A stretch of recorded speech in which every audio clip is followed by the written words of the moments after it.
والله ثم والله لن يبلغ العبد الكمال والتوفيق حتى يسلم لربه تسليما كاملا لا في والد ولا في ولد.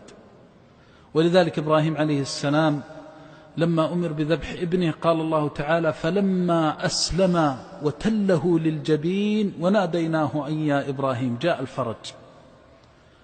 وكنت ما دعوت، لكني كنت والله لا أتصور ساعة أفجع فيها بوالد أو والدة. فلما كتب الله عز وجل وشاء الله سبحانه وتعالى من توفيق الله للإنسان أنه إذا أصيب بالخير أو الشر أن يسأل أول ما يسأل: ما الذي يرضي الله؟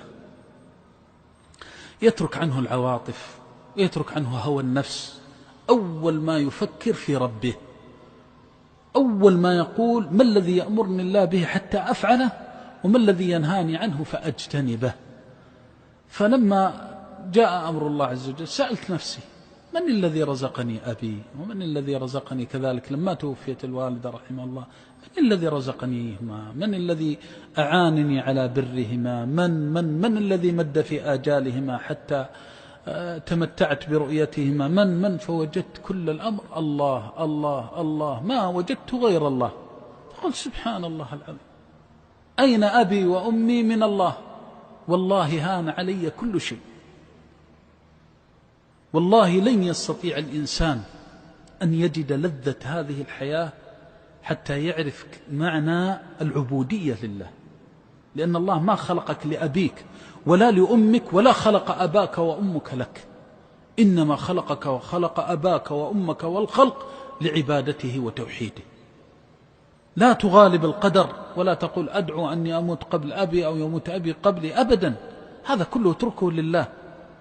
سر ربك التوفيق، سر ربك أن يرضى عنك في أبيك وأمك، في والدك وولدك، دائما تفكر في هذا.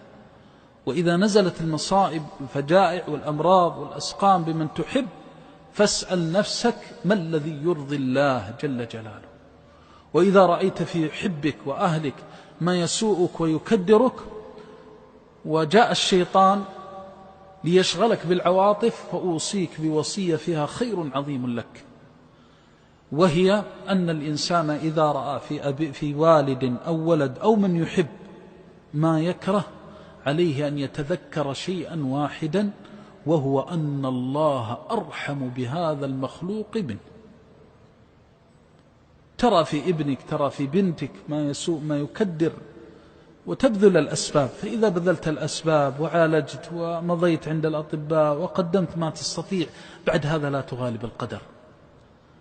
إياك أن يستولي الشيطان عليك فيلفظ اللسان بما لا يحبه الله ولا يرضاه، وإياك أن تتبع هوى النفس ما تهواه، لا، بل قل كل ما ترى. أنت ترى ابنك يتعذب في الآلام والأسقام، وترى الولد والوالد، تتذكر أن الله أرحم به منك. حتى إذا نصبت الموازين ونشرت الدواوين وأقبل أباك الذي هده السكر والضغط والأمراض والأسقام، ورأيته لما قام فسقط، رأيته لما حتى إنه لم يستطع أن يحرك يدا أو ينبس بلسانه، حتى إذا نشرت الدواوين والصحف وأقيمت موازين الآخرة، ورأيت من مثاقيل الحسنات التي كتبها ربك له تمنيت أن حياته كلها في هذا البلاء. لو رأى العبد ما عند الله من المثوبة لأهل البلاء لنعمت عينه. ولو أن أهل البلاء يوم القيامة لما ينظرون ما يكون عند الله من المثوبة والأجر وما عند الله من الحسنات والخلف، يتمنون أن حياتهم كلها كانت بلاء وسقما وألما. إنه الله الذي لا إله غيره ولا رب سواه، هو أرحم الراحمين، وهو إله الأولين والآخرين.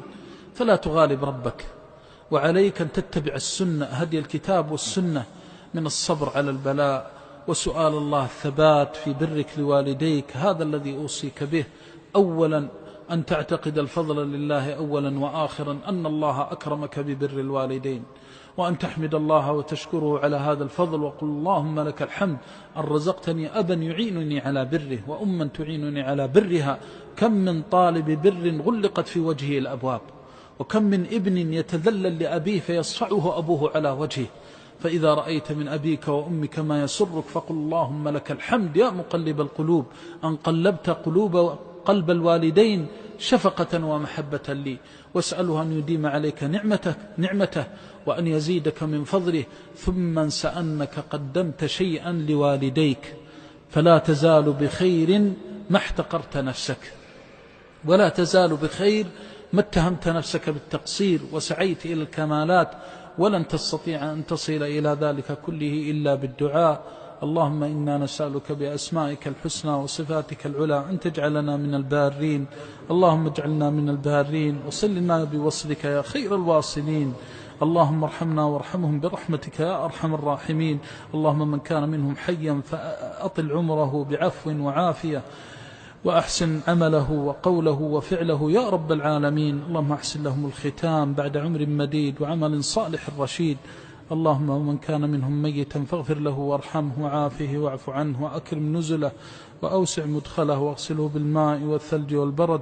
اللهم إنا نسألك بأسمائك الحسنى وصفاتك العلى أن تجعل لنا في البر أفضله وأجزله وأكمله وأخلصه لوجهك وأعظمه زلفى عندك. اللهم إنا على بر الوالدين أحياء وأمواتا.